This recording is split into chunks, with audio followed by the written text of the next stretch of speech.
C'est un match héroïque qu'ont mené dimanche après-midi les joueurs de l'équipe 1 de l'UAGM face à Bazas, ancien leader de la poule C, désormais rétrogradé à la seconde place du classement. Malgré le vent, la pluie et une pelouse à la limite du praticable, les Gujanais ont tout donné pour remporter un match crucial puisqu'il leur permet de rester dans la course pour la qualification en 32e de finale. Le suspense est resté entier jusqu'au bout de la rencontre. Les Barbottes l'emportent d'un cheveu, 7-6, grâce à un essai du numéro 11 et au terme d'une rencontre durant laquelle la défense gujanaise s'est particulièrement illustrée.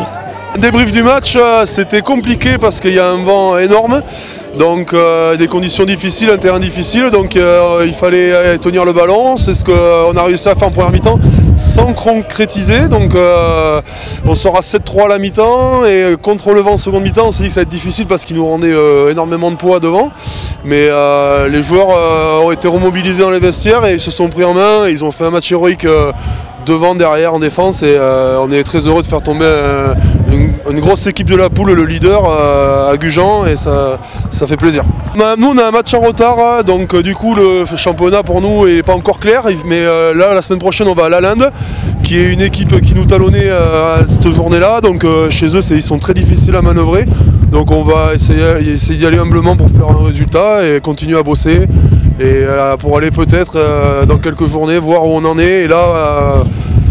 voir, on verra. Ça fait 2 week-ends ou même ça fait même 2 mois qu'on joue sous des conditions climatiques un peu compliquées. Et là, ça fait 2 semaines qu'on fait preuve d'héroïsme en défense. Et là aujourd'hui on a fait une grosse première mi-temps où on joue beaucoup, même une deuxième mi-temps, et on n'est pas réaliste, quoi. On marque pas assez d'essais, mais voilà, on se rassure et là on repart un petit peu pour bien préparer dans 2 semaines le prochain déplacement.